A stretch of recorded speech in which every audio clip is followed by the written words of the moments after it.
I ain't even saying it though, because this is only for the patrons. So what we doing? Like what we say? Hello. Hi. Oh, Shanti. Hey, how you guys doing? Nice to see you here.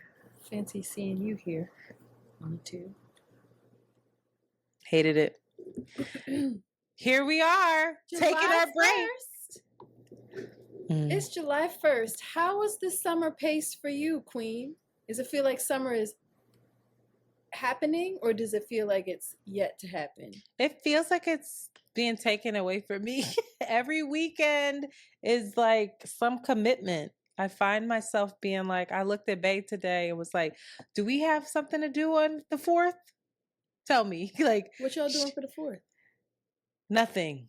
Good. Thank the Lord. He's good. Absolutely not. He's going to come over here and help me clean my apartment because we have a lot going on the weekend. As he travels to Philadelphia to meet Mom Dukes. He's going to meet your mother, and he's going to meet one of the girls. Yeah, you met him. He's going to meet Amanda and help her move like a real nigga should. Hey. Like a gentleman and a scholar. It's so funny. Like gentleman and a scholar is... We've been having our outings, and it's so interesting to see how people respond to seeing us together because we're still not like making no fucking announcements on social media, but people are just like, and like now we're more comfortable like holding hands and being all up on each other, so it's very evident. So, and we have a lot of mutual friends, but they don't necessarily know, and people are very happy. Yes, I will say I had a lovely time with Scotty Beam the other day at an event, and she was just so sweet about everything. She was just like really happy for him. Like she loves more him. They love him, and they all tell me he is such a good man. He is such a good man. I'm just like, I know. Thank you. But nobody's looking at him like, they'll be like, she's so pretty. Next. But with him, they're like, he's amazing. He's a saint. He's this, he's that. People are gassed. Stop playing. Everybody. No, I'm not even hating on myself. I'm literally like, I don't know many men where women speak about them in this way, where they're just obsessed and like, he's so good. Good job. Don't fuck it up. Good man. Mm-hmm.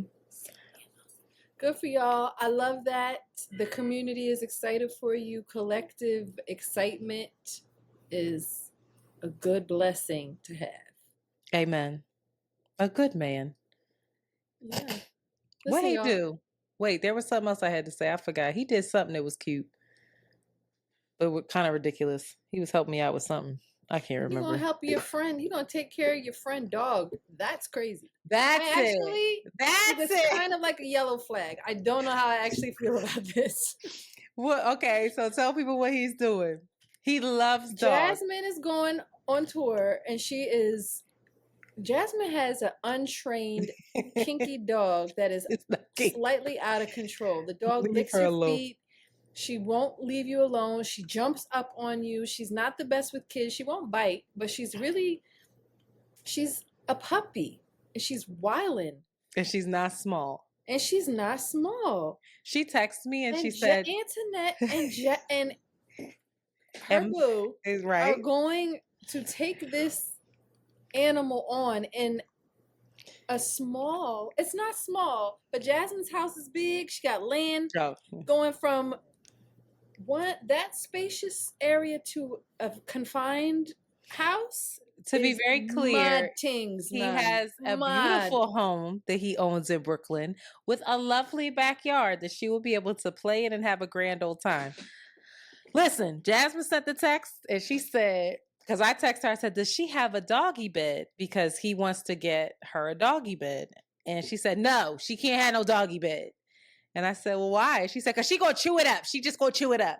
And she was like, she don't eat shoes, but she'll She'll tear your socks up. Why are y'all introducing us into this man's fine home with his nice stuff that he worked really hard to pay?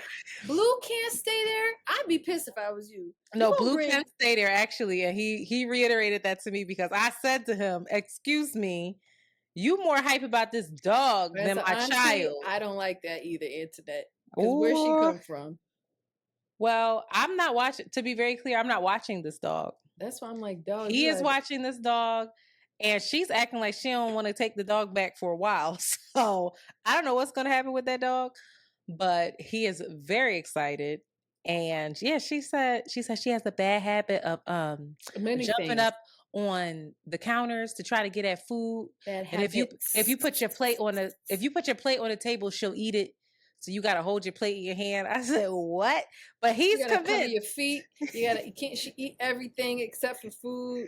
She vomit, like she's a mess. She's loud and she jumps up on you. You just don't like her. And you need to say that. And that's mean. Jazz, no, I don't mess with that dog like she that. said that. I think that he's gonna be successful in training her. He feels that he will be. And he said he's trained dogs before. He's very good with dogs. He said, you gotta give him the look. I told him, I said, seeing you care for this dog might be a crazy turn on, honey. You get that dog a look, I might be like, oh. Look at me like that. Look at daddy. But or it could break us up. We'll see. I don't know. All right. This could be a disaster, but that's his dog. That's your dog. I'm not. You gotta walk that dog. I don't. And he really does. Sleep. He's gonna get her. I know he's gonna get her doggy better. He's gonna have it all mapped out. Nerves. You know who's gonna not like the dog? I'm gonna be over here bad, like you. And don't that's all right. Calling me like Shanti. Guess. I'm gonna take that dog back to Mr. Don. I'm gonna be like, here. That's your child. Get your grandkid. Get your grandchild. Well. That should be an inclination of what a good man he is. That he is willing to watch my friend's dog who he's never met in a day in his life. He just heard that a dog needed to be trained. Taking off mutts, just strays. Bringing strays in the house. I was first. Joy is second. Just all the dogs. Come on in. All the bitches. Bring all them the bitches. That's the word. That's the word. All the bitches. Bring all the bitches in so I can fix them. Watch out. I hope we don't break up. Me either. No, you'll be fine. Everything's going to be fine. Y'all, run, do not walk to go see Joyce Scott's exhibition at the Baltimore Museum of Art. I went there this weekend with my daughter and her friend, and I cried. And you don't cry. I don't be feeling like you going to art stuff, we be in there like,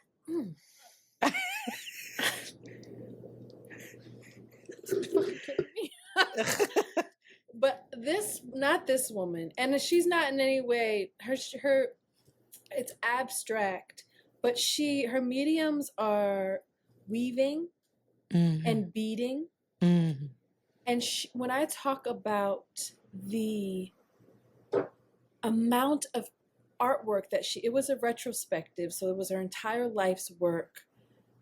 And the detail and the beauty and the love and the labor and the time, it just blew my mind of like, wow, there are people on this planet.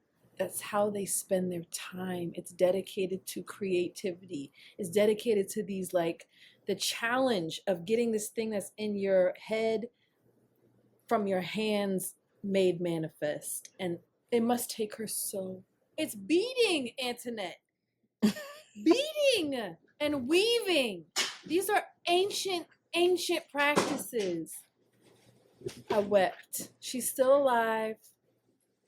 She's funny. She does theater and she did film, so you could see her. And she has this incredible sense of humor. She's my hero. I went and bought her book. Like, I was so. I swear I was so inspired and excited by her, and I want to meet her. And I love her very much. Shout out to Joyce Scott. You guys should go see this. I do.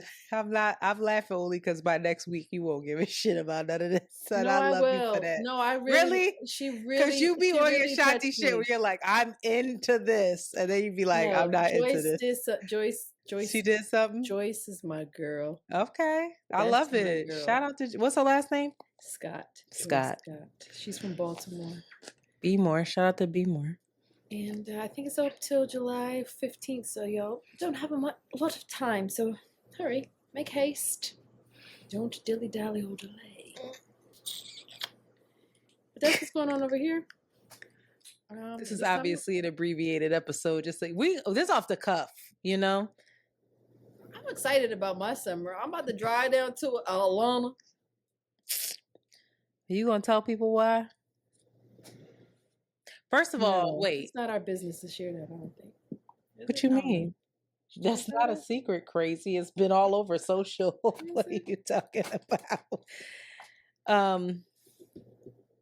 Did you figure out the route that you finna take? Because you know a U-Haul truck can't get on every road, right? I told Amanda to tell you that. No, I'll check that out. Yeah, because the truck is high or big, and there's some roads, some bridges, some underpasses that it can't maybe fit under, or that you can't bring a big ass U-Haul truck everywhere. You got to look into that and get the actual size and like figure that out. I will do that. Did you see the truck that got stuck under the L because it was a U-Haul? It was a big ass truck and it was stuck under because it was too high. Or maybe it was like a truck. Yeah, it must have been a big ass truck. U-Haul, they don't let you need a CDL to drive some of them trucks, but a U-Haul, any nigga get behind it, child. Apparently. So my track record is internet. I've been driving since I was 14 years old and I ain't never gotten an accident. Ever. Have you? Knock on wood. Don't say have I. Don't play with me like that. I would fucking like you. Have you was crazy and rude. No, I'll be driving. One thing I love to do is ride around and get it. But I'm going to Atlanta. Amanda's moving. The group, yeah, Amanda's moving. She's moving from, we spent all of our friendship, except for Antoinette, for the most part, all huddled in one state, or at least 2 hours away from each other. The longest distance was when she was in DC. So maybe it was 3 hours, 3.5. No, she was in Atlanta for school. Yeah, I don't count that as, that was like a, oh yeah, right? She was in Atlanta for school. For how long? For like a year? 2 years. She did 2 years. I'm in denial. I really am. I've never been more in denial. I have not processed it. And I can't. Something about it is just like not real. I think even when she leaves, I won't process it. Because the way it's working out, I don't like the fact that I won't be there when y'all drive off. You know, because y'all have fucking decided to leave the next day, which is annoying. So I feel like I'm going to get it when I come home the next time and she's not there. They are not there. We have holidays. I really can't think about that. Christmas is coming up. It's my go-to for Christmas food. You hear me? You think about food. Christmas dinner, yeah, it is. It's a tradition. You cooking? Yep.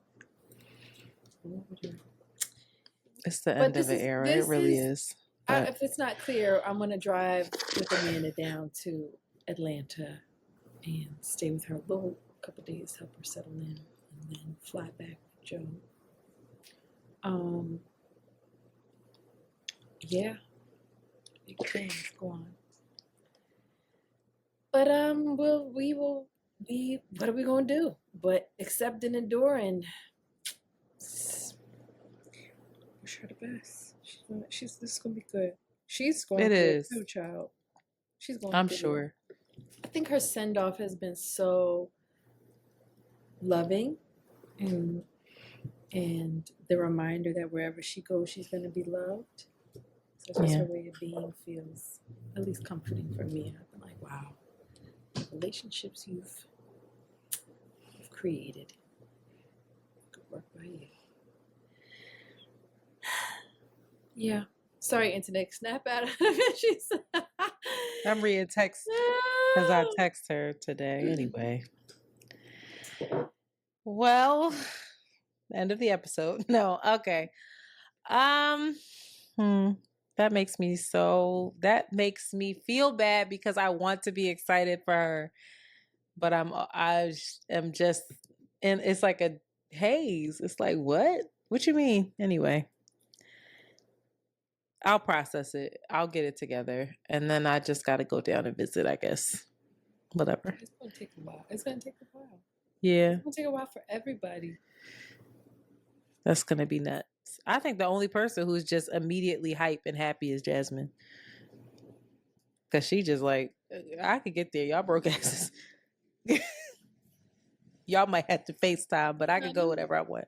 The ticket's like, I got a ticket for $60. On what? On what? Spirit? American Airlines. Oh, really? Well, that's an idea. All right, y'all. Obviously, we have to talk about it. Joseph Robinette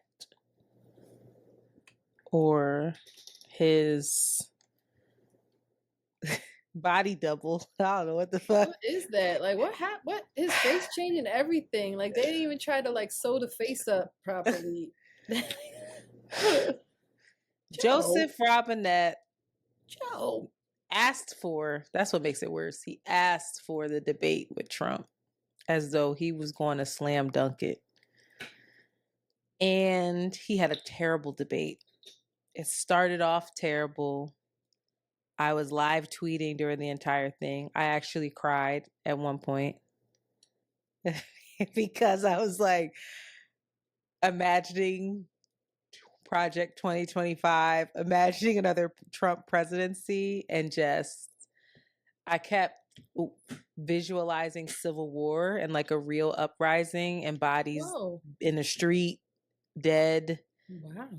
Yeah, like no, Project 2025 is that serious where I really feel like it could come down to that, and it could come down to, you know, the militarization of what we think the police are operating as military now.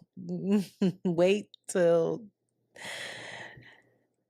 they get done what they want to get done. So anyway, Joseph struggled. Now, he's always had quite the stutter, but he showed signs of serious delay, losing his train of thought, obviously felt intimidated by maybe Trump, by maybe the just sheer nature of the entire event. Yeah. The nature of the event, of the fact that he knows he's trailing in almost every swing state, the stakes being so high, the fact that he's bet on himself to quote unquote save America. And he's in deep. He's in fucking deep. And if you read, I did this as an experiment. I read some of his answers instead of listening to them.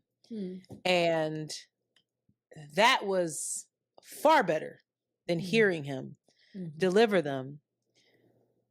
Trump, on the other hand, was more grounded, was not as feeble,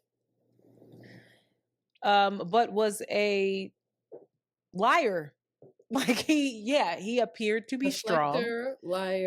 Deflector, liar. He used Palestinian as a slur. Derogatory. Talked about black jobs, which Twitter had a field day with. What did he say? The migrants are coming and stealing black jobs and Hispanic jobs.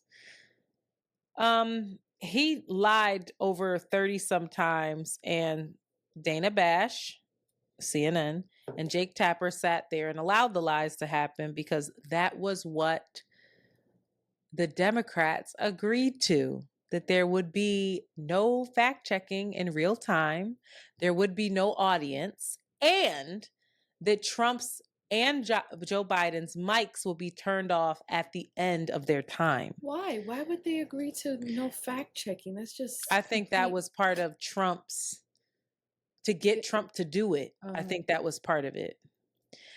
So they played into everything that makes Trump appear to be more of a fit for office.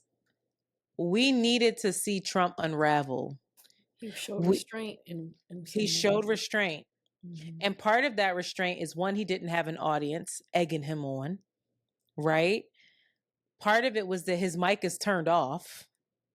And part of it is that he knew about 2 minutes into the debate that he had him. Like, this nigga cooked over here. He literally at one point was like, I don't know what he just said, but I don't think he understands what he said either. Like, and then Joe the very next day goes out and delivers a rousing speech in North Carolina and addresses the fact that he had a bad debate. He's like, I don't debate as well as I used to. I don't this as well as I used to. There's one thing I do, and that's I don't lie, and all this shit. And a lot of people pointed out, yeah, it's daytime at this event. And he had a crowd to feed off of, and maybe even a teleprompter. Whereas during a debate, debating and campaigning are two very different things. Mm-hmm. A debate is hard. You have to be able to think fast, speak succinctly, and if you want to have this moral high ground, actually back it up with all the memorized facts and all the memorized talking points, which obviously he does not have the bandwidth for anymore. He cannot do that. No. Campaigning is go out, maybe have a teleprompter, deliver a speech, feed off of the crowd, and say what you got to say. Even then he struggles, right? But they're two very different muscles. Like I talked to somebody who was on a debate team for years in high school and in college. And I asked them, and they were like, what people don't understand is how fucking hard debating is, especially if you know what you're talking about. If you're just going to say any fucking thing and keep going back to migrants every fucking time, it's real easy. But it was crazy. There were so many missed opportunities. The fact that Jake Tapper was the person to bring up January 6th. Joe should have brought that up in another answer. That should have been part of a retort. It was awful. It was horrible. I mean, even though Trump's arguments were lies, he had an agenda and points that he kept driving and bringing back, even if that immigration. Biden just didn't have any strategy, and which like, I don't actually get it. Yes, it's a different type of pressure and timing, but your campaign messaging should be around, whatever values or whatever promises that you're going to make that should then be what you're supporting in your debate. But what the debate person said to me, and because I said the same thing, I was like, they were like, well, what you have to realize is that when you are debating, you're not only trying to get your message across, but you're also trying to pinpoint all of the areas in which the other person is wrong. And so if you're not good at debating, you have a hard time doing both in the time span without losing. And then if you're Joe, who's obviously lost some cognition here. Oh, don't hit yourself like I concede. This motherfucker past 9 o'clock. No, that debate was too late.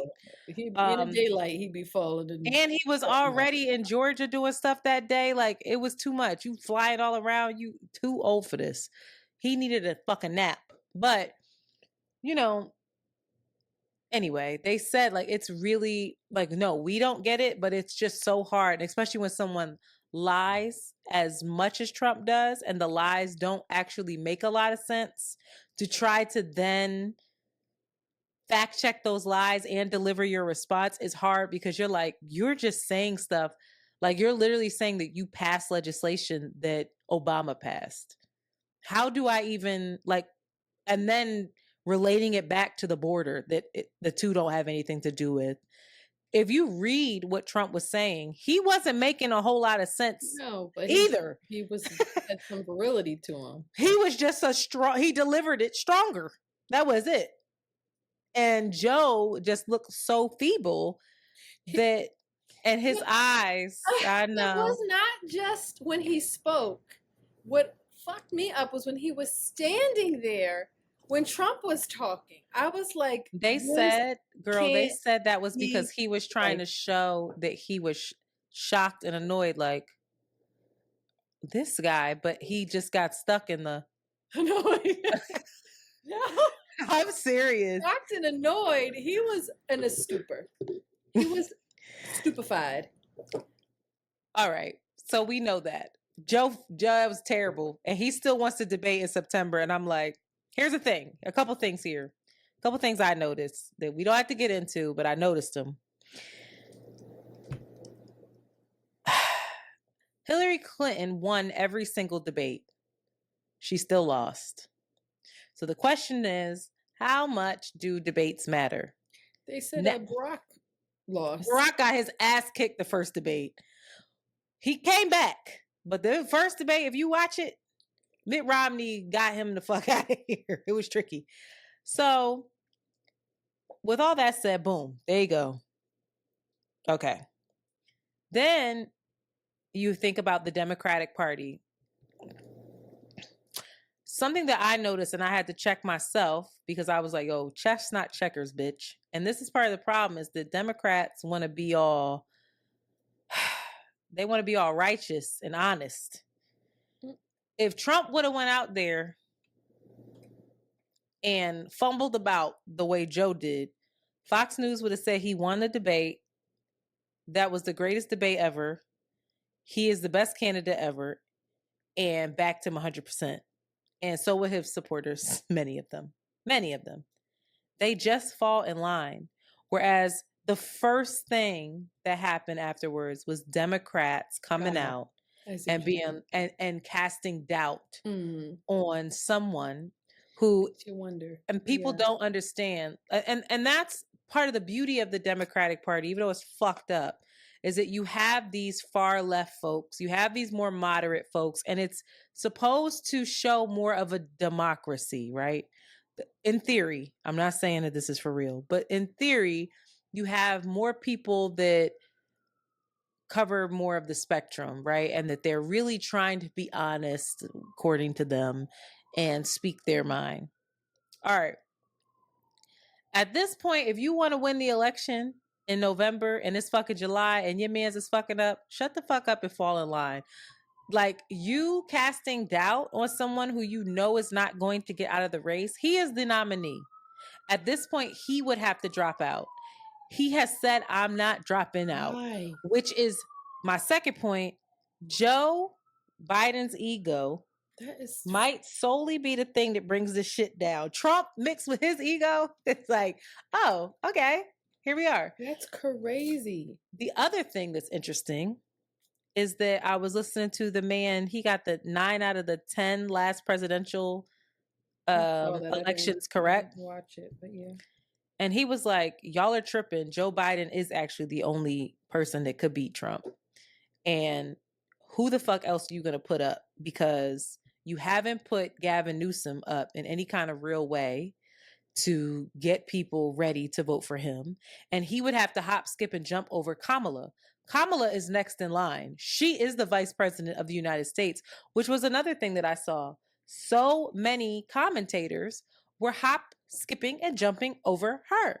They were offering up all these other names. Kamala came out very strong after that debate in defense of Joe Biden. She was probably the strongest, where she said off rip, no, he started off slow. I think he ended stronger. This was not the best debate, but I am not basing my vote on the last 90 minutes. I'm basing my vote on the totality of who Joe Biden is versus this motherfucker. And she did very well. But I couldn't help but notice how many people hop, skipped, and jumped over that Black woman who is our vice president of the United States. With that said, I don't think America would ever vote for Kamala because she is a fucking Black woman. And as much as we sit here and want to say the Democrats and this and this, I don't think that they have that faith in Kamala either. I think that they know this country would not vote for her. They already don't give her enough credit for the work that she has done, even though she's very much qualified. And so who else is going to run? You didn't have a primary. If you would have had a primary, which you don't have a primary rate, like you don't do that to an incumbent president. I just don't. It's dumb. I don't understand it. I don't understand it. It's almost which part? Any of it. I don't understand the complete lack of strategy. It almost feels strategic. The lack of strategy feels strategic at this point. I do not understand. Since when? Since when what? Are niggas that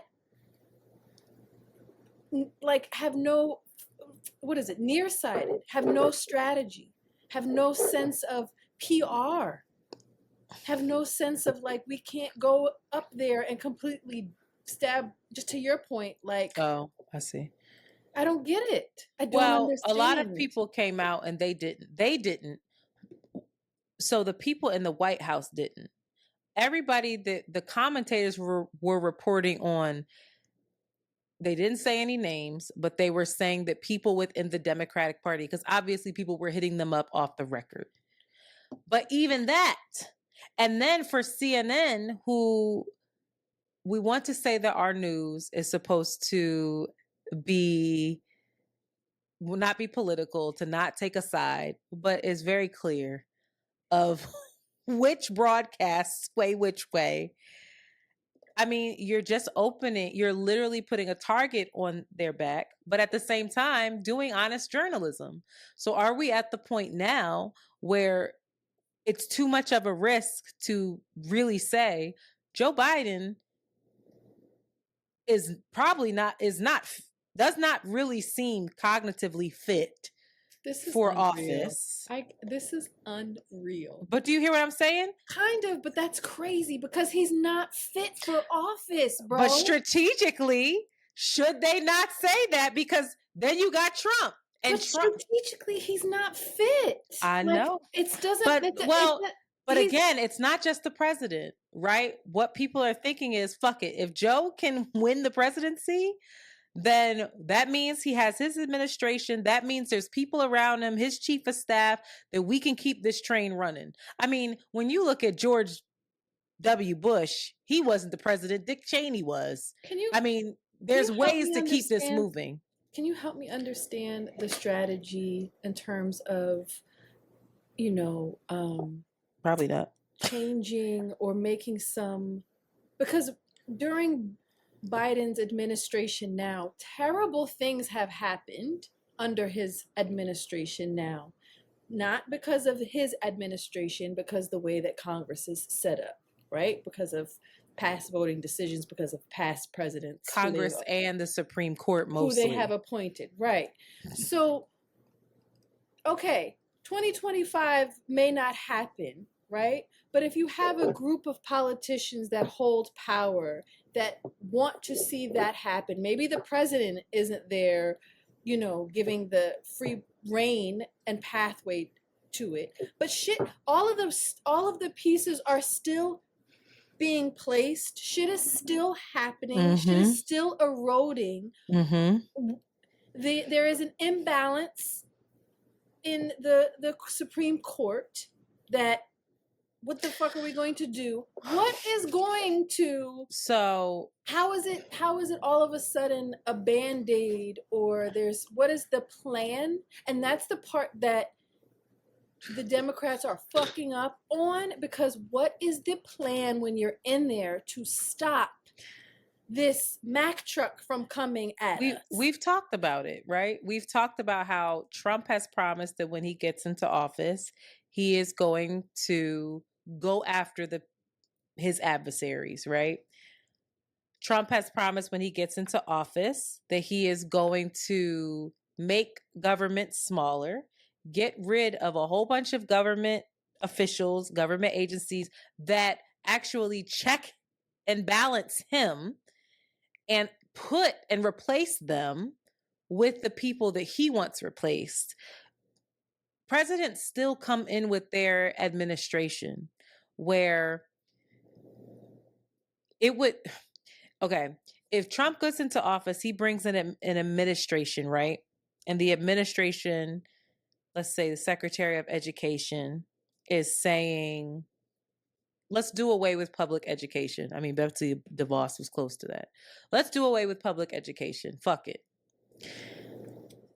That is an example of some shit that's very scary. But the difference now is that not only would you have a right-leaning president, a right-leaning administration, but you also have a right as hell leaning Supreme Court. So even if you take that to court and try to prevent it from happening, most likely it's still going to get passed. Whereas if you have a Joe Biden or a Democrat in office that believes in public education, it will never get there because their administration won't try to gut it. Just today. But I don't understand. But so much of what under Biden is president right now, and a law was passed that says a president has immunity while they're president. And here's the thing. But Biden doesn't. This is where civics is important. Biden, that is because they're trying to try. Let me finish. That's because they're trying to try Trump. Okay, and this is because of Trump. Biden can't tell the Supreme Court how to rule, but this is one of the things that's far gone. There are other things that we can prevent from getting to that place. It's a stopgap. It's like, hold up, stop. The other thing is that the president will, Shanti, listen, for real, I see you. The president will possibly have 2 more Supreme Court justices to appoint during their term. Because Alito seems to be on his way out. And some people are hoping, praying, and wishing that somebody else dies. I won't say who. And also, Justice Sotomayor is older. So people are like, what if something happens to her? You run the risk, if Trump is in office, then the Supreme Court gets even more right. And that is a generation. We're feeling that now. That is for generations, people will feel the impact of Trump being president. So sure, we can say shit's already bad. Fuck it, it doesn't matter. No, but then you might make it worse. I'm not saying you. I'm saying people are saying that to me as they yell at me in my DMs. And so there are things that are far gone. We lost Roe v. Wade. The fucking Civil Rights Act is gutted. Because of Democratic. Anyway, it's not just because of because Trump. They didn't get it done. They did not get it done. Right. So that's not just, I'm not saying that. They didn't get it done, but there are a lot of things that if you read Project 2025, which I really, or at least watch a fucking YouTube video on it, please, y'all, please look this up. If you see the plans that are in place, the Supreme Court got rid of the Chevron deference. Do you know what that is? That's as big as Roe v. Wade. Nobody's talking about it. That's the ability to have somebody responsible for how the Constitution is interpreted, or something. No, not the Constitution, but that's close. So basically, and it's hard to describe. The Chevron deference it impacts a lot of governmental agencies, right? Think the EPA, the Environmental EP Protection Administration. I think that's the thing. The FDA, like all of these governmental agencies. When Congress, because Congress writes the laws, when Congress writes a law and it's not super, super specific, this law gives these federal agencies that have people in place and they have knowledge on the subject, they have authority on the matter to then interpret said law and say, this is how this needs to be carried out. The FDA can say, no, this is food that is acceptable. This is medicine that is acceptable. Like, this is not acceptable. The EPA can say, no, that's too many gas emissions, whatever. What they just ruled is that those agencies can no longer do it. Only judges can. Judges who don't have the expertise in the area. They know the law. They don't actually know about these very specific agencies. They don't know shit. I mean, right. And they were just, they were bringing up the fact how Justice, one of the Supreme, I think it was Alito, he actually wrote the wrong chemicals or the wrong, like, I don't fucking know. I'm not a, what was it where you learn the periodic table? Chemistry. I'm not a chemist. I don't get it. But he was trying to explain his ruling on something and he misstated many of the actual like elements. And people were like, what the fuck does this mean? Because they are not experts in the subject, which is why the Chevron deference was passed to say, these federal agencies are in place to ensure that the experts are making decisions on the general laws that are being passed by Congress. So the other issue with that is now Congress needs to be more specific with the laws. Congress can't get shit done now. They can't get pass laws and legislation now. So now we got to be real specific and put language in there that deals with admissions, that deals with molecules, that deals with shit that's in our food. It's never going to get done. And so now you have a situation where the Supreme Court is basically the highest ruling, they already are the highest ruling judge, but now they have even more power. Right now, these local judges have even more power, which again, presidents appoint. They don't just appoint the Supreme Court. Trump doesn't just get in office and maybe gets 2 Supreme Courts and get an administration. He also gets local judges. Half the judge down in Florida is halting his case because he appointed her. The whole shit is on hold to see if he wins this fucking election. So this is part of it. It's like he's appointing people. Half the people that he worked with are in fucking locked up. Locked up. And this is who's going to come in and gut our agencies and put more people in positions who will have positions of power over us. So sure, shit is not going smoothly or lots of things are blowing up in our faces. But I like to say, well, guess what? This is a direct result of, yes, failures on the Democrats' part. I will never say that's not it. But also, elections have consequences. And boy, are we feeling it.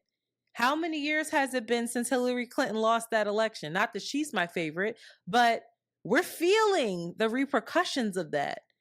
And you don't feel it necessarily right away. Like you see Trump on a fucking camera and he's telling us to drink bleach.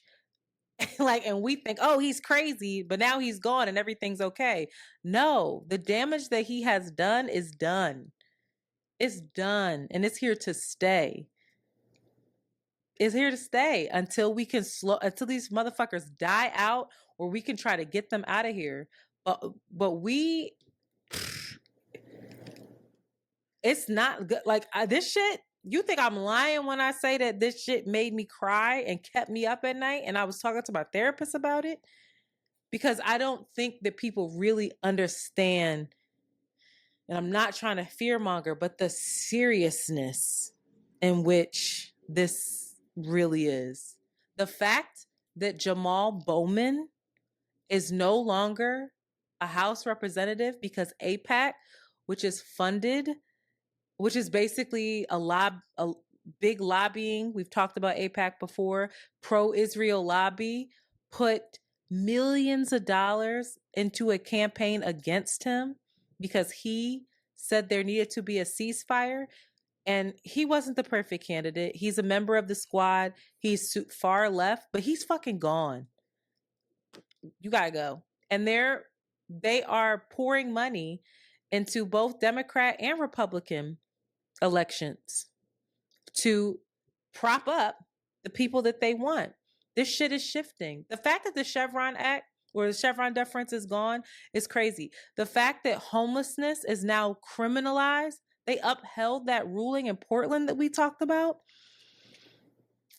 all you're doing is feeding the homeless into the prison system. And then you're stripping the funding for there to be more equality and equity. So you are building the gap.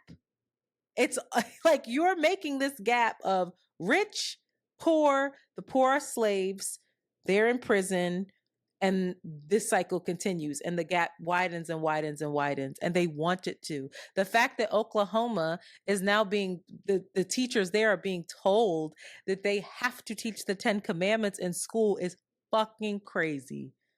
And if they don't, they could be brought up on charges or fired. Fucking crazy. This is where we're headed. And it's not happening overnight. What do you think about all of the people or the mess? Sorry, I'm on my soapbox. The polling in which most people are wanting to vote for Trump. That this is actually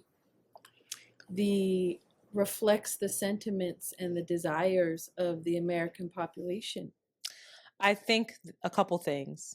I think that there are a lot of people who this does reflect the desires. I think the super rich that don't have a heart, this reflects their desires. But I also think that there's so many misinformed people. The people that I just talked to somebody, was going back and forth with somebody in my DMs today who is a Muslim American. He wrote it on he wrote it on my. Yeah, I saw you shared the comment. I mean, he's like, you're smarter than this. Trump is the only way. I just feel like, why does he say that? He just kept repeating that as we talked. Don't you see? Trump is powerful. Trump is smart. Trump will tell Netanyahu to stop. I was like, did you watch the debate where he used the word Palestinian as a slur? What do you mean? He would fucking drop a nuke on them. So I think there's a lot. And I also have family members who are dirt fucking poor, pro-Trump.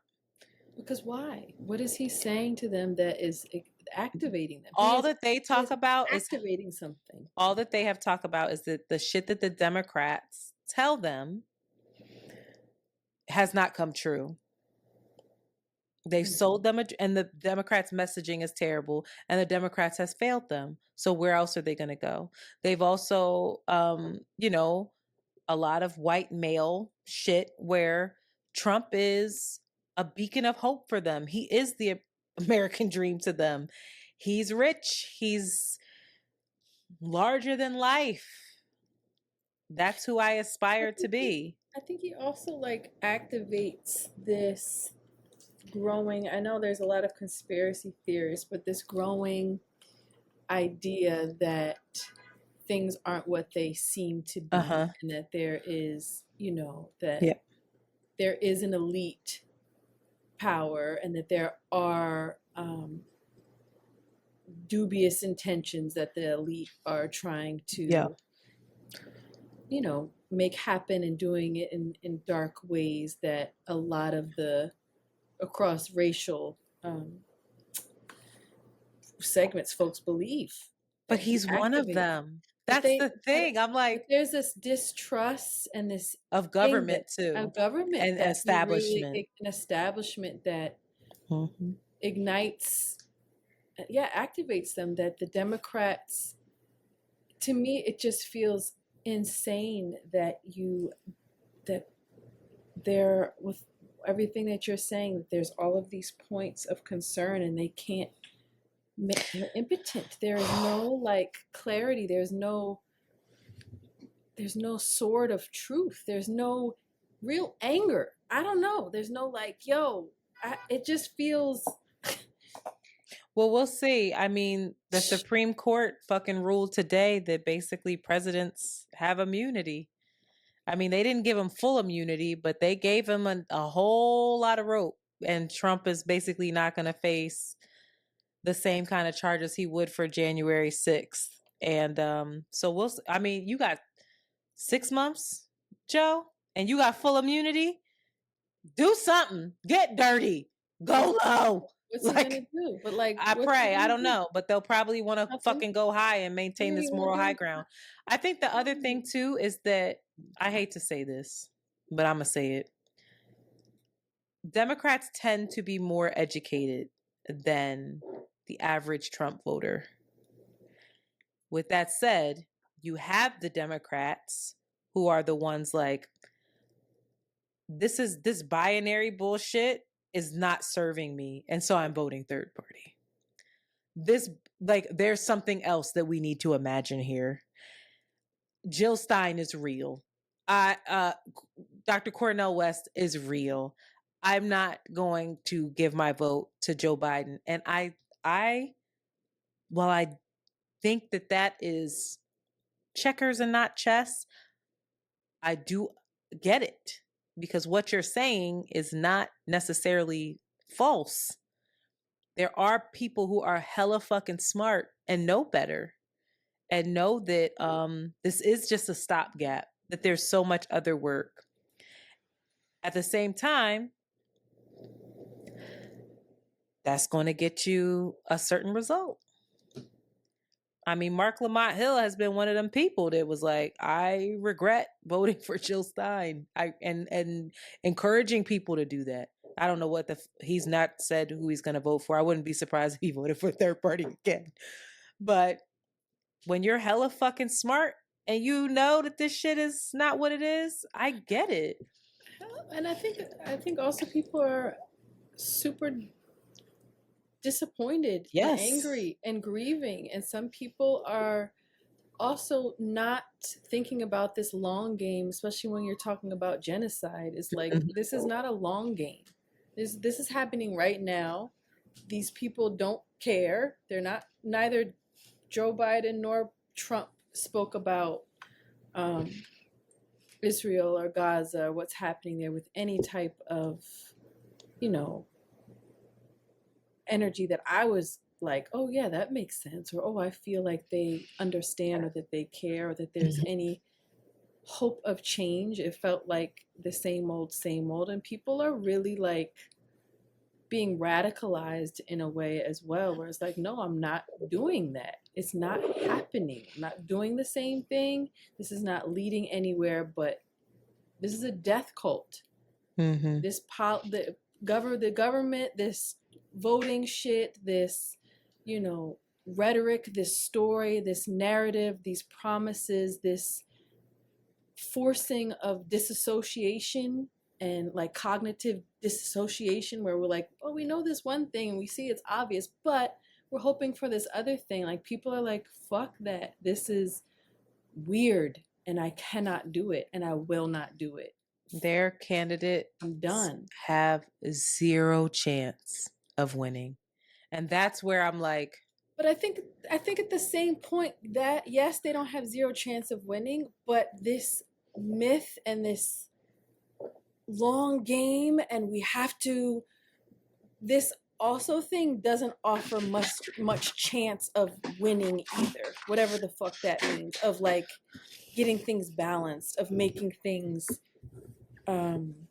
just or true. It feels to me, it all feels like, it feels like a Mack truck is coming and your back's against the wall, and inevitably she's gonna get fucked up. I don't know. Okay, go ahead. I don't know. I don't know if we know for a fact that it won't with, I don't know. What I know is, did you listen to Van on here when you were gone? He said something that I appreciated. He said, you're going out, there is no scenario where there's not a president, right? That doesn't exist.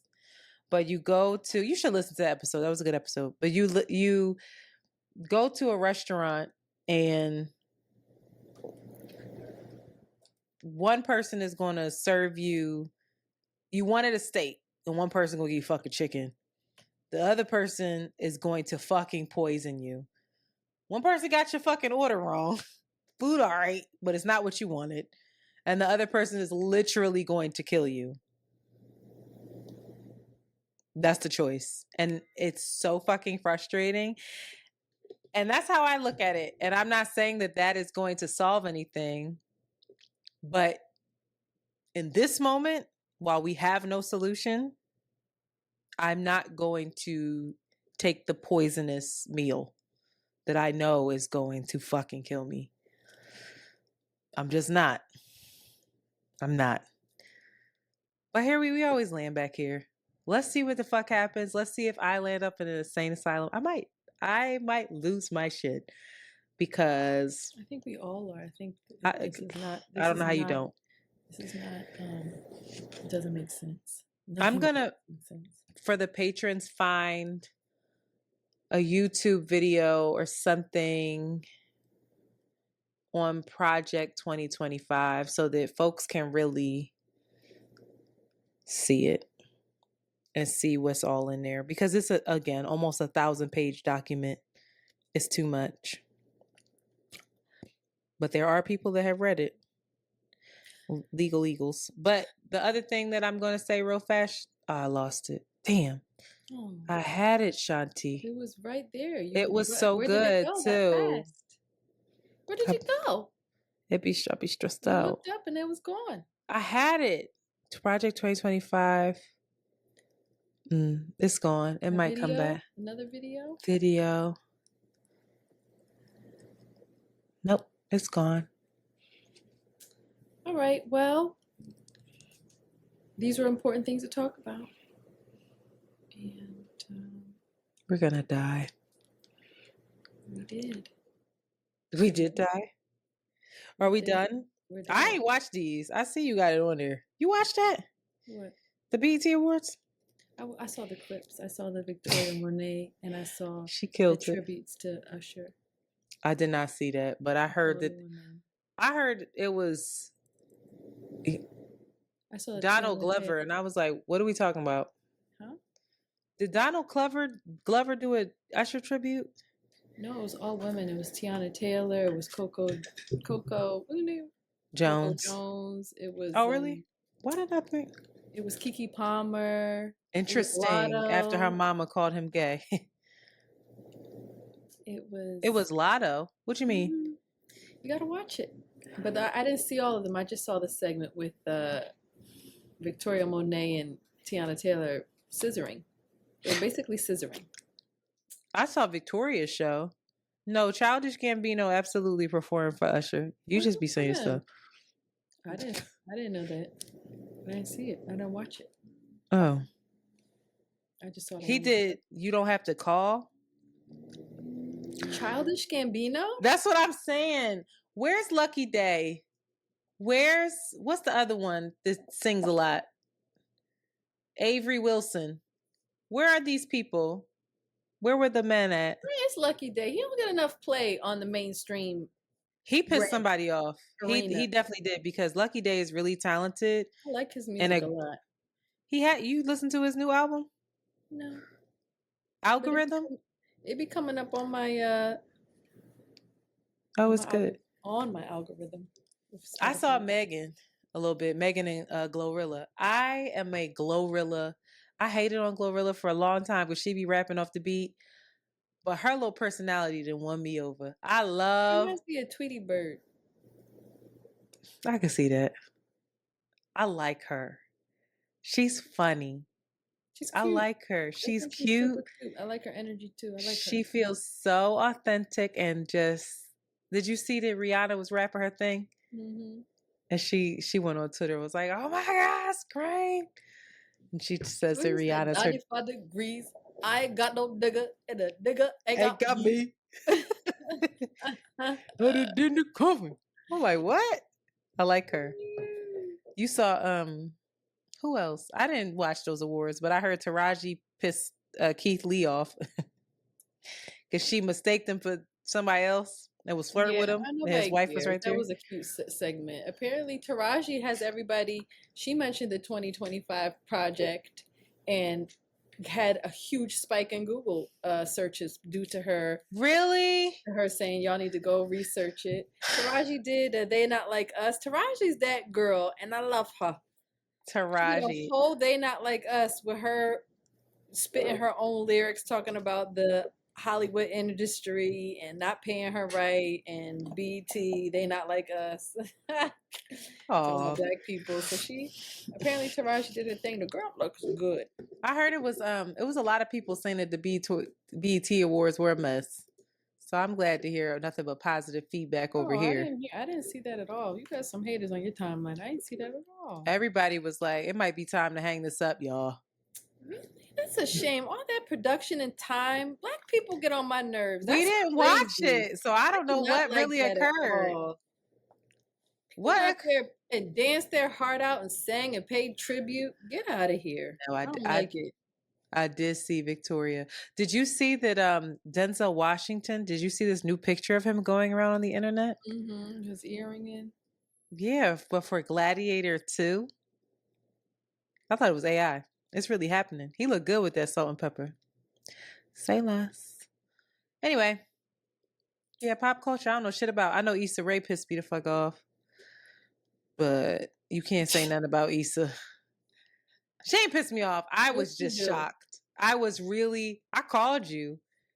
I said, I don't know what I just saw. But I didn't know. I don't know her background as much. Everybody was like, well, she's always said that Moesha was what made her. First of all, so Brandy's face right now. You just talk about being mean. A Travis. No, because Brandy, we're talking about Brandy's face now. Brandy has the most beautiful I don't face. see nothing. What you talking about? Look up Brandy Netflix movie. What'd she do? She messed up her face. Well, it could wear off, maybe. I hope it could wear off because she. Oh my God. Brandy is what gorgeous. Netflix movie? Why would she do this? It has a 1.8 review. But Best Christmas? Brandy. She has the most gorgeous face and skin and ageless. What are these? What? It could be makeup too. No. Our makeup is getting ridiculous. Got her work done, and I don't get why she would do that to that. Oh, I see it. Face that she has. Or had. Speaking of Brandy, anyway, I cut you off, but that really has been sitting on my spirit, and that I mourn the loss of that woman's face. I love Wells. I love Brandy's face. What did she do? Was it I don't know. I have to be honest. I mourn Serena. Oh. It makes me really sad. That fit. Oh. In the 2000s, Serena was looking so good. Yeah. If you see before, it looks like it hurts. It looks like it actually. Well, hurts. It's not just that. It's she looks like she's bleached her skin as well, which really breaks my fucking heart. Like, really breaks my heart for her. But Cardi B looks pregnant. Yeah. Oh, I didn't say why I was mad at Issa. Mm-hmm. Issa was on the Instagram. She shared something. We ain't asked her to share it, but she shared it. She was playing one of those games where you go like that to pick which one you enjoy the most. And it was black sitcoms. And she went like that. And Moesha was up and it was Martin. And she so quickly selected Moesha that it really sent me in a tailspin. I had to call Shanti. Then I hopped on Olay and Friends to do an episode, and they fucking like agreed. They weren't even upset with Moesha over Martin. Moesha over Martin. They said Martin didn't age well. You know, it's highfalutin blacks, so they like he was colorist, and I'm like, or Pam was just that good in the role. Like, what the fuck? I don't know. Maybe it doesn't age well. Martin 90s sitcom, like what ages well? Name one thing that ages well. I want to know. Plastic. They were, but here's the thing: Moesha over. It wasn't Martin. Funny. Moesha over Living Single. Moesha over The Fresh Prince. Is Moesha Brandy can act. We gonna say that?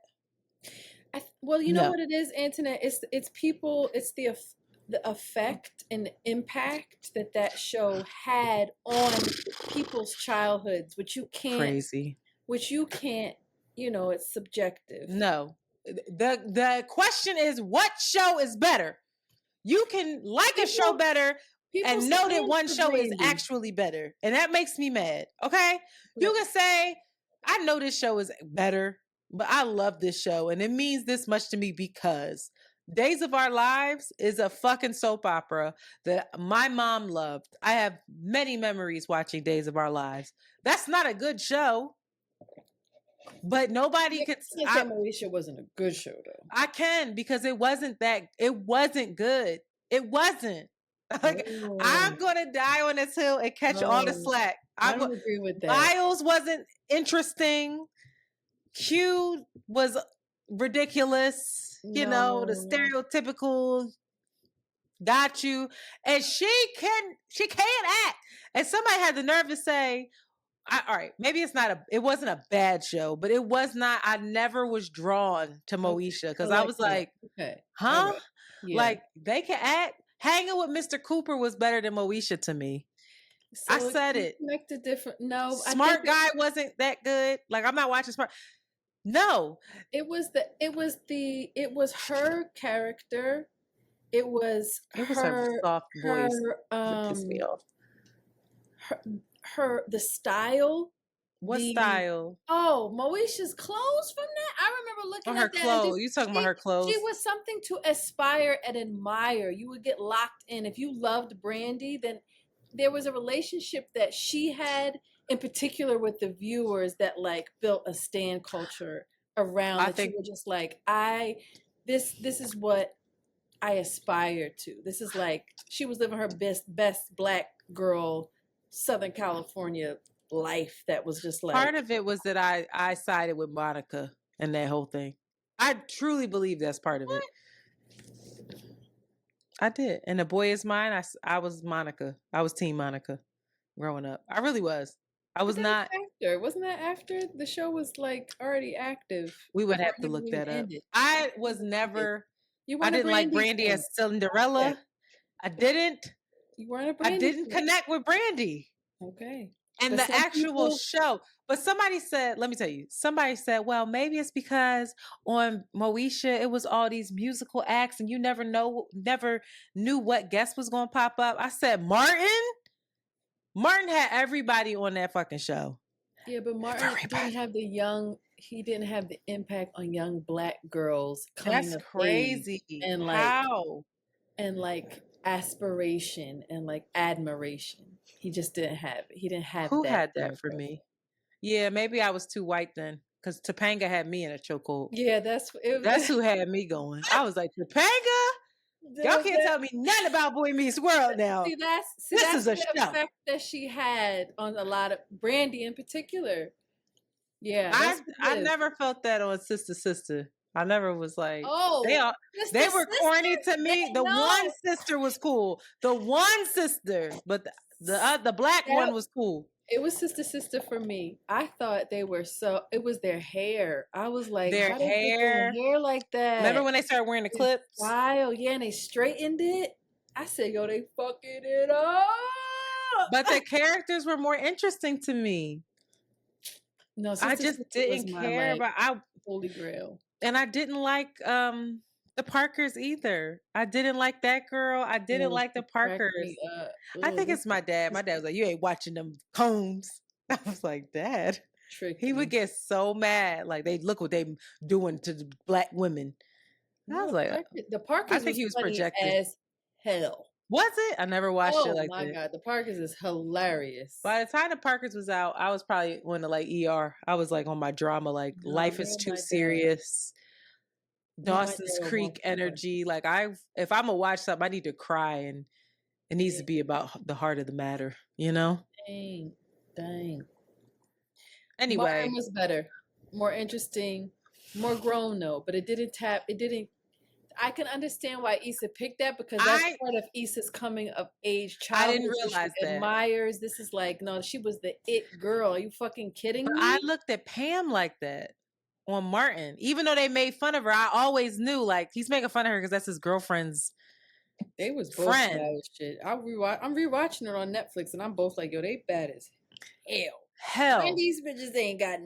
But Pam's version, I remember being a kid and being like, this woman, when she would walk in them spandex outfits and then cut up with him and keep up with him and go back and forth, I was like, she is a bad, powerful bitch. I love her. Singing it down, nah. Pam was singing it, and Pam was the singer. Pam was the singer. Pam was it to me. And then all Martin's characters, we did a whole breakdown on how masterful that show was. And to hear Moesha, I'm gonna find Moesha and watch 5 episodes and be disgusted. No shit, Martin didn't do it for her. It didn't make an impact. Like, it has to do with coming of age. It has to do with the impact and the influence. I want everybody to go back and watch. No, I did like the song, but I want everybody to go back and watch the series premiere of Martin. What people don't realize is that we've seen the series premiere so many times, but we don't realize it's the first fucking episode because it's that good. They established the character so well. That episode is when Gina is about to leave him and he goes, and how often is that referenced in memes and all kinds of stuff? That is the episode numero uno. And it's made an impact immediately. I can't tell you one fucking line from Moesha, one scene from Moesha. I couldn't. If I tried to, I could. Like, can you?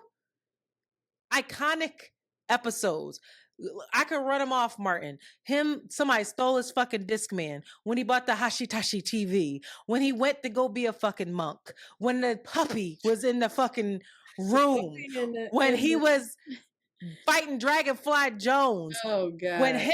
When Pam and fucking Gina were under, what was that? Protective. Oh, I like the one where they custody. Yeah. Pass the peas like we used to do. Shanae in the hallway. Come on, Tabby. Take the ball from me, Tabby. Iconic. Come on. What? Tell me the episode of Moesha that did that for you. You trying to, I don't know, but some woman, somebody can. I want to talk to that person. Somebody can. Somebody loves Moesha.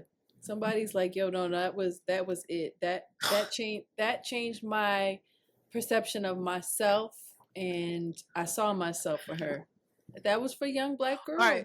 I'm not saying that. Okay, Martin didn't change the perception of me. Okay, what show did that for you then? If it's not Moesha, maybe it's Sister. Sound like my sister for you, little biracial self. No. What show was like, wow, I see myself here? None of them. It's always aspiration. It's always like, I want to be like them. What show did that? Sister. I loved them. I wanted to be like them. I wanted to dress like them. The fucking Cosbys. I wanted to be the Cosbys. Who did you want to be in the Cosbys?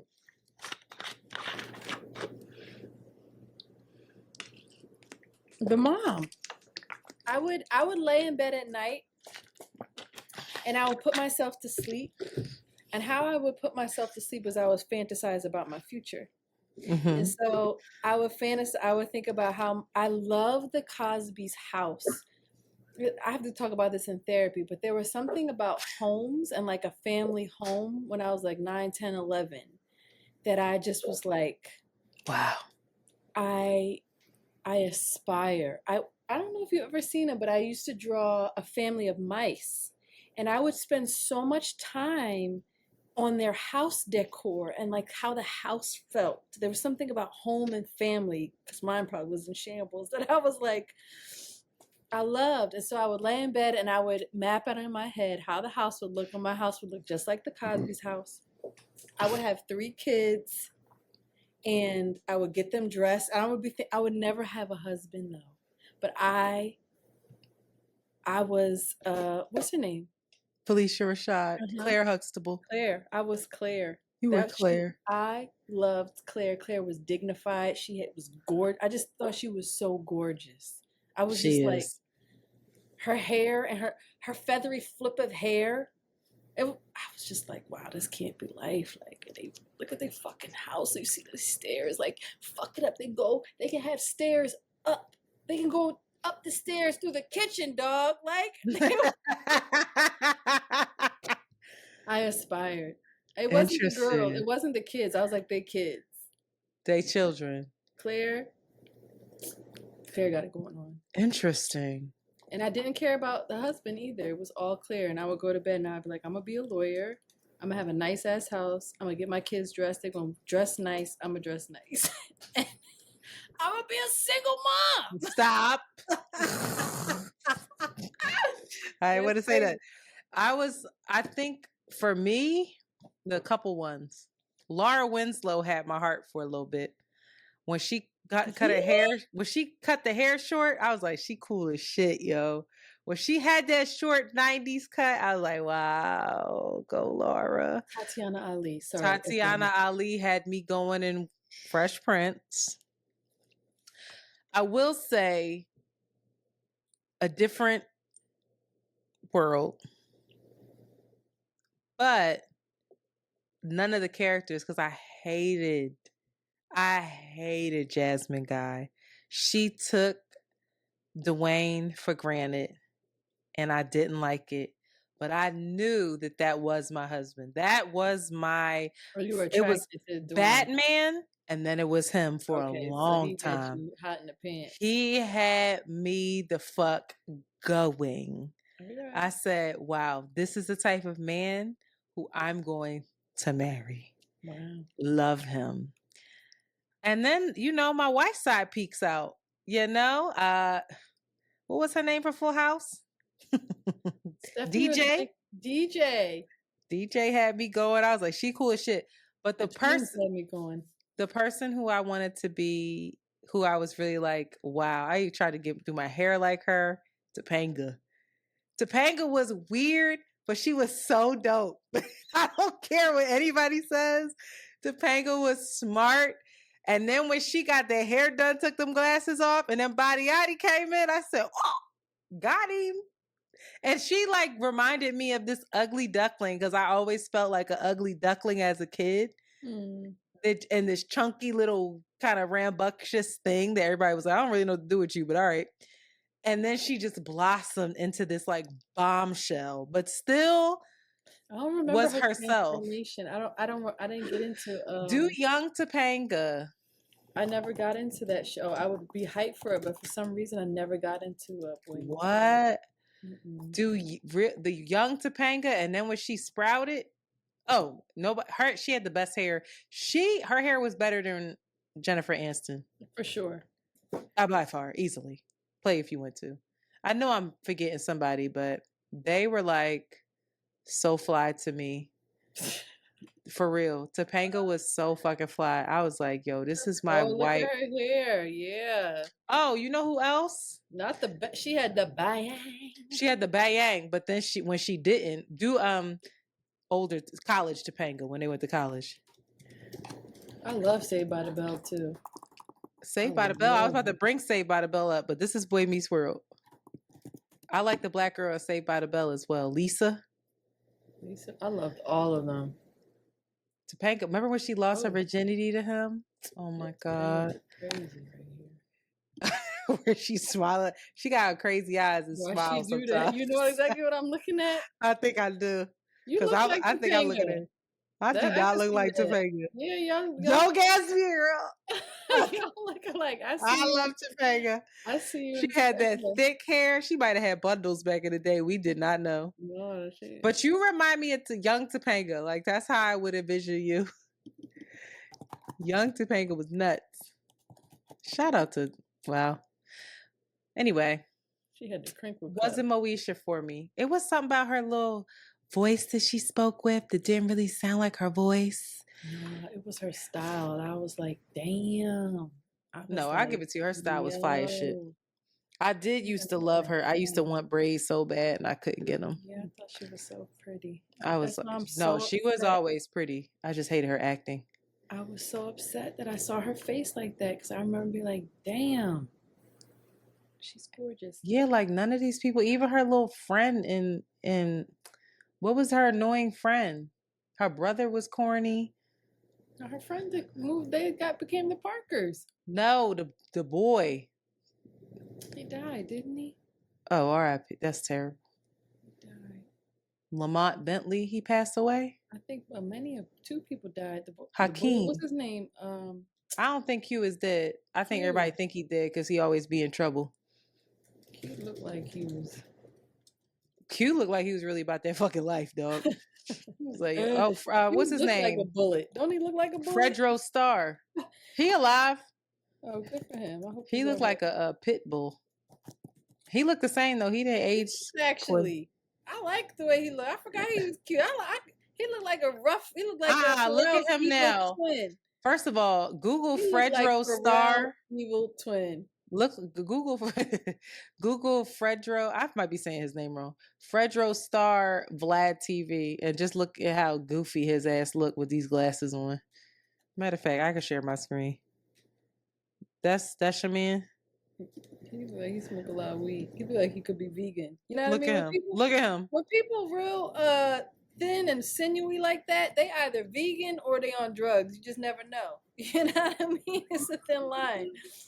Sometimes I see white people walking down the street and they real sinewy and they like, I'm like, are they on drugs or are they very healthy vegan? She was cute. She was really cute. Oh, Moesha. Yeah, she. No, I don't get it. They had an epic storyline, those two. Look at her outfits. Nah, it was the outfits. I was like, yo, this girl never misses. And her body, I also thought she had the cutest body. I remember you bringing it back now. I was like, dang, how can I be like Moesha? It was her body. I forgot Ray J dumbass was on there. Stop. Why would you say? Oh, hairline crazy, dog. Are you fucking kidding? Who did that? The braid flip. All right, y'all. I'm done with it too. Butterfly in the sky. No, let's leave off with this. How do I get out of here now? What is your all-time favorite? Oh, you know I'm not good at this kind of stuff. Black sitcom. The Cosbys, and then Fresh Prince of Bel-Air. Fresh Prince over Martin. Mm-hmm. Wow. Tell me why. Because I think Martin entertained me, but again, there's something about the aspiration, inspiration,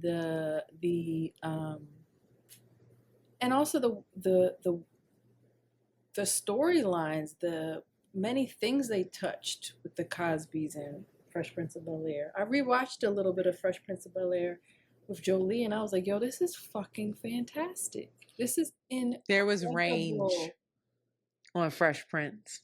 And it was so funny. Everybody was funny in that. They were acting their asses off. You hear me? Yeah. There was a different level of grounding on the Fresh Prince. I'll never forget when, Will did that scene. Why don't he love me, man? Oh, man, I was young. Like, damn, I don't know what's going on, but I feel it. I don't get it all the way, but yo. I will agree. The Fresh Prince has far more range than Martin. But if there was one black sitcom that I could only pick one to watch for the rest of my fucking life, it would be Martin? It would easily be Martin. Interesting. Easily. Wow. Like, I wouldn't have to think about it, Martin. I would die happy watching him. Are you watching on Netflix? You should watch me and Bae sure are. When I'm done with the YouTube House of Dragon stuff, I'll be making him watch all the breakdowns. I'm like, do you see this? This is Harrenhal. Where was Harrenhal in Game of Thrones? Who was that Harrenhal, honey? That was where Arya was with Lord Tywin. Remember she was his cupbearer? He's sick of me. He was at Harrenhal? Girl! Yes. Remember when? Don't make me mad. Harrenhal. How did that? Anyway, how did he? I was wondering. Harrenhal kept coming up. I was like, "Yo, this shit is in shambles. What happened, dog?" Remember when Arya was a prisoner with her Gentry in the hot pie? They were at Harrenhal. That was where she met. Why were the Lannisters there? Because that was part of I think the Lannisters there, that was part of their one of the things they end up owning. One of the things I don't know if he owned it, but I know that whoever was there, that was just like, I can't remember now. That's a good question. I feel like that was like a castle that he was occupying. And if he didn't own it, that they were an ally to the Lannisters. And so when he showed up, because remember he pulled up and he called the shots immediately and was like, the fuck are y'all doing? Like, y'all torturing people who could work for us. Also, this one's a girl. Brilliant. I loved him. So how do you feel about who's your favorite character right now? I don't care about any of these characters. That's the fucking problem with this show. You still feel that way? Have you watched it over again? Mm-hmm. I watched it over. I've watched all the breakdowns. I don't give a fuck about these characters. Wow. Not in the same way. You know what? A couple things. I feel differently now. They're not. No character is really distinct to me. The only very distinct character is Daemon to me. Like, he has when we watched Game of Thrones, everybody was pretty distinct, from Lord Varys to Arya to Sansa to Cersei to Robert Baratheon. Everybody had such to fucking Tyrion. Everybody had such a distinct personality. Yeah, I agree. These characters to me are all like brooding, and they're kind of one note characters. I think that the actress Rhaenyra is interesting to me. I like the way that she acts. I also think that Alicent acts well. I just don't know that the characters are written in a way to really make them super distinct where I know who they are. It's like too one note to me. I don't understand their motivations as much. Really? And I get their motivation. I take that back. I get their motivation, but their just personalities aren't as strong. Their character work is not. And then we don't have this existential threat yet of like these White Walkers and what are they, and death is coming. It's all plot driven. It's all one note of like, who's going to be the successor, and this family's fighting. And it feels more of like a regular good TV show. It doesn't feel to me like this incredible world that I'm immersed in, where I know these people, I relate to these people, I can relate this to my life. I see people within these people. The Game of Thrones to your life? Absolutely. From Sansa being more like my sister, to me feeling like more like Arya, to feeling like, oh, if you do the right thing, then your fucking head gets chopped off. Sometimes you got to play the fucking game, to feeling like an outcast, like Jon Snow, like I just was like, wow, to seeing the politics of it all. Like, I see the politics in this, but it's not a world for me yet. It's not a world. And the characters come and go. We don't spend enough time with them on their journeys, and the dialogue is very plot driven. It's not character development driven. And I really miss that. Like, I knew who Arya was and we spent time with her. There was so many years though. It's not, you can't compare it. If you watch I can, because if you watch season 1, you know who Arya is. I don't need the years to see who she is. I know who that little girl is. They did such great development with her. Yeah, I would agree. I actually would agree. But the first time I definitely felt like that. Like you felt like, I don't give a fuck about all these people. Where is Game of Thrones? But this one, I feel, watching it again, I picked up stuff that I missed. I understand Alicent far more. Mm-hmm. I kind of understand Rhaenyra, and I don't understand Daemon, which I like. That I'm like, what the fuck is this nigga gonna do? I really like the sister, the one that is showing up to be a seer, and like The one that was You like the her. dragon. Yeah, I think she's a very interesting character, and I think she has a lot of potential. Are you caught up? I think she's like developing as well through the hardship that she's experienced. I think she's like, oh. You feel, wow, that's so interesting. I think that I can't wait to see what's in store for, like, I can wait, but like, I'm excited to see what's in store for her, but I'm not like, what's up with, like. I like her. I like her a lot. I like the high towers. I understand the high towers. I like the dad. I do. I like him. I like you him like the ones that I feel like they're making us not like. I know. I think I like Allison. I understand Allison's like. I don't hate her. She's like, you know what I have to sacrifice? You know what I have to endure? And you just run around and do whatever the fuck. I like her. I think that makes sense for her.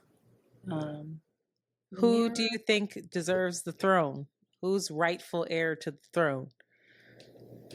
Rhaenyra is. Viserys, I got a lot of respect for Viserys. As this goes on further and further, I was like, Viserys was a really good king, actually. He had a lot of restraint. A lot. With Viserys. I liked him. He held it together the best that he could. I like old girl. I like the lady that's married to the black guy. She got some energy to her. They're doing a lot of like DE&I work. Yes. I don't like at all, but it's very interesting to see these council of women that are starting to form as well. You know what I mean? Like Rhaena, whatever her name is now. Rhaenyra, and then there's whatever. Is that her name, Rhaena, the older white woman? The older one. She's like looks like she's coming to be her hand, or maybe that girl that I hate that woman's accent. The Asian looking one is going to be her hand. They fixed her accent. It was worse the first season. They changed it. They told her ease up. They were like, "Girl, you do not know what you are talking." I was like, "You all right?" That's exactly. Fuck. These council of women that are forming that I feel is very. I was like, I see what y'all doing, but. When that one black male guard was guarding the king, I was like, all right, y'all. Get out of here. What the fuck we doing? Because this predates Game of Thrones. So you mean to tell me that it was black people in the castle and then they all fucking disappeared by the time Game of Thrones? There's a really good article that you set the standard. What y'all think y'all doing? Right, like you can't do what you're doing. You set the standard. We know we watching white people. And we still gonna call it them thrones. It a little bit so now. Just go ahead. Get these locks out of here. I'm tired of these heavy but very light looking locks. They are full. They're full, but like full yarn. Yes. There's so much. And then the way they wanding the shit out that one black girl curls. I said, Lord, this white wig on this beautiful black child, but they wanded this shit to death. It was like, ting.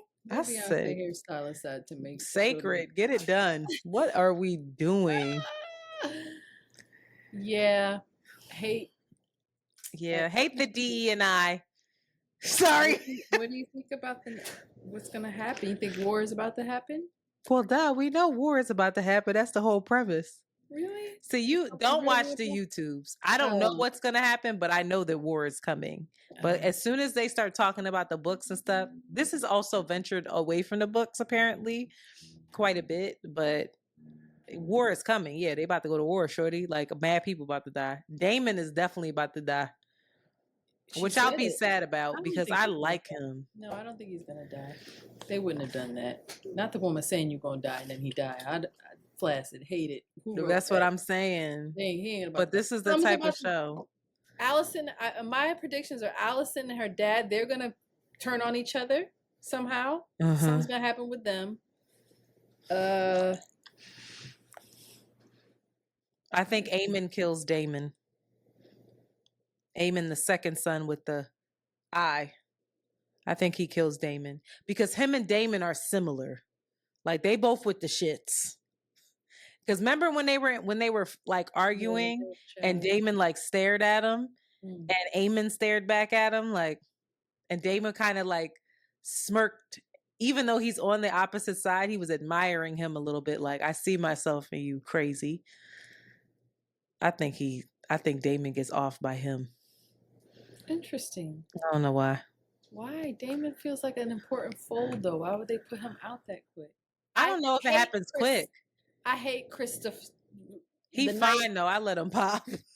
He looks like what's his name from Friends. Oh, cute. I hate him. Oh, you don't think he cute? He okay, but like not with the new haircut.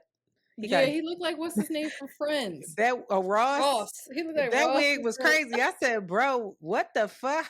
I said, oh, they cut his hair. Why they give him a bowl cut like that? Very interesting how many penises they're showing this year, huh? They didn't show. They freed the penis. I saw her sucking that penis, and it was a big penis. It was stiff. That joint was like that can't be a real penis. I mean, it was a prosthetic, but I said the way that looked like a wood penis that she was. It was a broomstick. She had splinters. It was a broomstick. I was like, what is that? Imagine if a penis was that hard.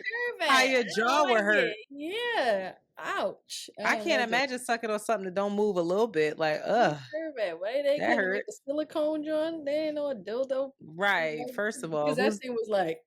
It really was. And then the little hair they put around it. Oh, I didn't see it. I didn't see that. I scrolled back like, hold up. Then I told Bae, I was like, look at this. I was like, look at them. But he, watching it, I feel like watching it with somebody who he can't remember nobody's name. I was like, oh my God, he don't know what the hell going on. Like me. Who? Yep. It's like watching it with you. And I'm like, all right, come on, let's watch YouTube. Let's watch all the Easter eggs that we missed. No. Really? I love that. I love the breakdowns. It's with that little girl because she be dropping gems. Who? The girl that's like, they're in the floorboards and she's drawing spiders and shit. Like, this girl crazy. They're in the floorboards. But she couldn't see what was coming for her. That was a shame. She did. She actually did. She said, I'm afraid. I'm scared of the rats. I'm afraid of the rats. She said it. She knew. And they did that to her baby. But why she point him out? That was crazy. Autistic. She is a little autistic. Yes. She touched by the spirits and a little autism. No, yeah, she got some stuff. I don't know what I predict. I think Rhaenyra, I don't think she makes it. No, does Rhaenyra make it? Rhaenyra is the one that has. I'm trying to think about what I know. What I did look up because it was stressing me out. Don't tell me. I don't know. No, this is 200 years before Dany and them. But I did look up that Dany is a descendant of Rhaenyra's. So. Yeah, she has to be. Right? They don't have to be. No, oh yeah, I guess because she's a Targaryen. Yeah. I don't know. I don't think Rhaenyra gets on that. Well, we know that Rhaenyra doesn't get on the throne. We know that for a fact. Why? Because the first queen to ever sit on the Iron Throne was who? Cersei. Damn. So Rhaenyra does not get there. She gets offed. I like that character. I don't want to see her go because I ruined that. You thought she was going to get. Did. Well, maybe they had it wrong, but they did say that on Game of Thrones, so that's not like a spoiler. Hate it. Oh, I'm sorry. Well, maybe she has some offspring. Maybe her kids are coming up and doing something. I love her plan. I love her game plan. She said, take these, go ahead, stepchild. Take these dragon eggs, take these 2 dragons, and if we all die, you are who we're counting on to continue the family line. Go, be good. Bye. She was like, I hate that idea. Yeah. It's like, fuck them kids. I'm trying to get married. I think it's going to be like a civil thing, not a civil war, but like a commoners' revolt. Because they keep showing these commoners a lot. And these commoners be getting it in, boy. I said, one thing about King's Landing is they be fucking. They lit. They were on the streets. Could you imagine the smell? That's all I think about when their breath, their genitals, their armpits, the way that they don't have a sewer system. They be wilding. I can't imagine. What are y'all up to? Could you stop and could you calm down? And they don't have no birth control. And then what's up? I know. And then yes, they do. They be like, take this tea, drink it while it's hot. Stop playing with me. I guess. But like STDs rampant. There is the guy that says, because Eamon has all these. It's means something that Eamon is having all these bastard kids all around. They didn't say that or not, that he's out here raping and pillaging. So these little bastard kids are running around. And that guy is saying that he's Balon's bastard child, which would be Viserys's brother. And Damon's brother. But that still don't make you heir to the throne at all. Wasn't the Renly or what was Renly's brother's name? Yeah, who was that? The one that used to the one that made the swords? No, that's Gendry. Renly was who Marjorie was married to first, and he was gay. Remember? Oh, Renly. And he was who Brienne was supporting. He was the dude who was burning people alive with the Red Witch brother. Support whoever she's tied to. Let me tell you what. She said Renly. Then then she said Catelyn. Then who she was with? She had to make sure Jaime was back. Then she said she had told Catelyn that she would protect the kids. So then it was Arya. Then it was Sansa. And then it stayed Sansa. She's gonna do it for life. She ain't playing. She loyal as hell. She said, wow. Remember she and Jaime? Why did they do that? And then he played her just like a man would. He said, my bad. I got it. I'm out. He said, my sister? My sister's is better. Like, love her. I miss Cersei.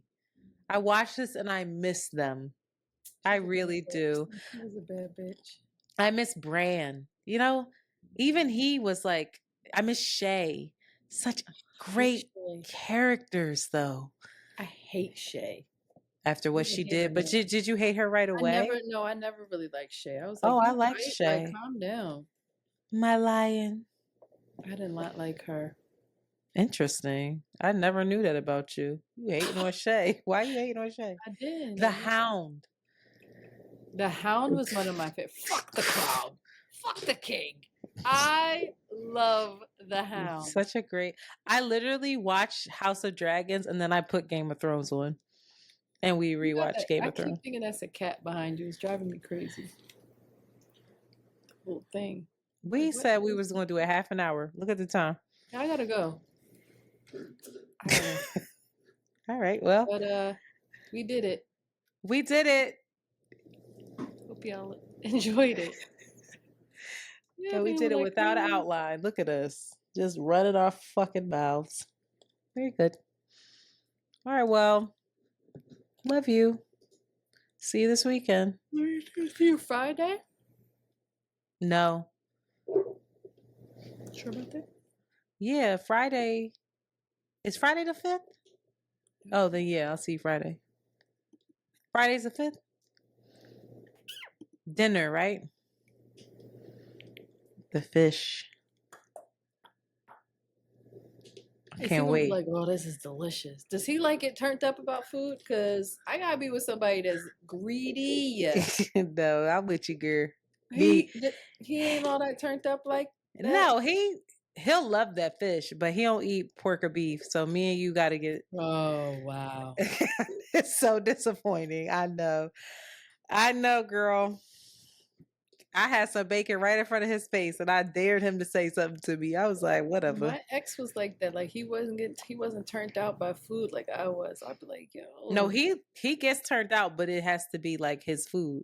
And what's interesting is the food that he likes is like he goes hard for Italian food. I'm like, yo, bro, you are hilarious. And I'm like, you got with a fake ass Italian too. Pasta's good if it's good, but it's hard to get it good. You know what I mean? Pasta's amazing when it's good, but it's hard. It's always like, yeah, it ain't really hitting. It's not the pot. Well, fresh pasta, and then when you only make it, you know, when you have the salt in the water, a little olive oil in the water, and then you take it out and it cooks after it's taken people, out. people don't be really like mastering it, especially at restaurants. Like they don't really No. be putting their foot in it like it Mm-mm. deserves. So I agree. it's always disappointing to me. Like I'll never get a pasta dish unless it's like, ooh, I need to take you to this one place, girl. They put sounds disgusting, but it's tuna and spaghetti. No, I don't want that. I gotta go. It, I love you. it is Cause that's some so shit he would good. eat. I don't have time for that. He No, loves tuna fish. it's I ain't got like time. What kind? Like tuna I can't or explain it. It's tuna fine fish? dining. It's like Oh, what you not would tuna get in fish. Italy, like fresh You been to pasta. Italy? No. I gotta go. I have to go. You stress me out. I have to go. It's what you would get in Italy. You been to Italy? Yeah, in No. Italy, like in Italy, the pizza's different, and I don't like it. I don't want that kind of pizza. How do you hate that know kind you've of never pizza. been to Italy? My mom and my brother just is living there now. And you said you don't like. How don't you like it? My mom told me, she was like, I don't eat that. I don't like the pizza. I was like, dog, I don't like it either. Give me a greasy New York Oh slice. yeah, I want a I pizza. don't want that little floppy ass with the little basil and the mozzarella balls. Oh, that's how they do it at Sarah Gina, and everybody runs there for it. And I'm like, get out of here. Yeah. I want a greasy, floppy, thin You crust. like artichoke pizza. I love you. Raggedy. Artichoke pizza? Mad good. That's the name of the spot. But you've had the pizza before because you keep telling me that that's where you and Jolie popped up to get some pizza. Oh, delicious. Oh my God.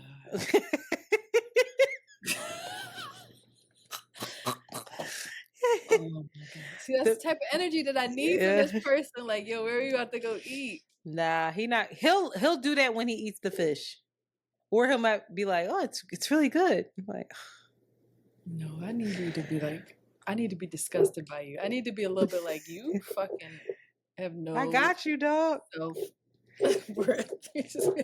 We done like, oh God, can't breathe. Keep living like this. And you know Amanda gonna piss us off. Oh man, she gonna take 2 bites and then take forever to finish. And you gotta slow down. So I'm not sharing with y'all either because she eat too slow, and then I end up overeating. She don't get enough. It's ridiculous. It's gonna be good. I might have a drink. I almost never have a drink anymore. It's poisonous. All right, so I'm building my butt. That's how I'm gonna go tomorrow. Thanks for sending some stuff. I fell off a little bit. Really? So building, yeah. That's what I built his butt. So we did legs and butt. His butt is growing out already? No, but he was struggling to move. I said, see them girly butt workouts get you. We were in the gym for 2 hours doing straight legs and butt. You're drawing, Antoinette. It was so good. Insane. It was so good. We did so many exercises. I burned 1,400 calories in the workout.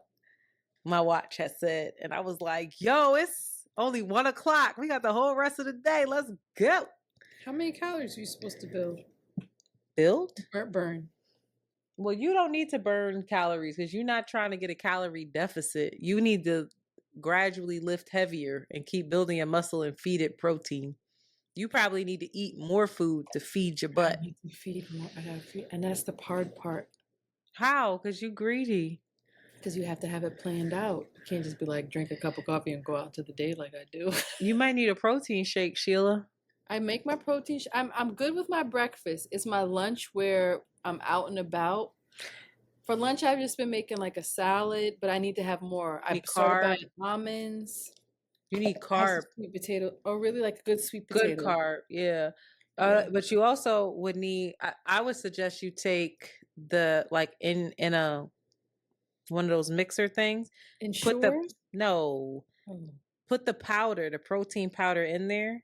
And then when you're out, just get some almond milk and pour it in there. And while you're on the go, you're feeding the muscle because you're tearing your muscles as you work out. You're putting little tears in them, and then you feed it with the protein, and they build as they heal. I haven't been feeding my butt. Damn, girl, you gotta feed your butt. I'm learning it, but I've been in a really good rhythm. I need a calorie deficit because I need to get weight off of me.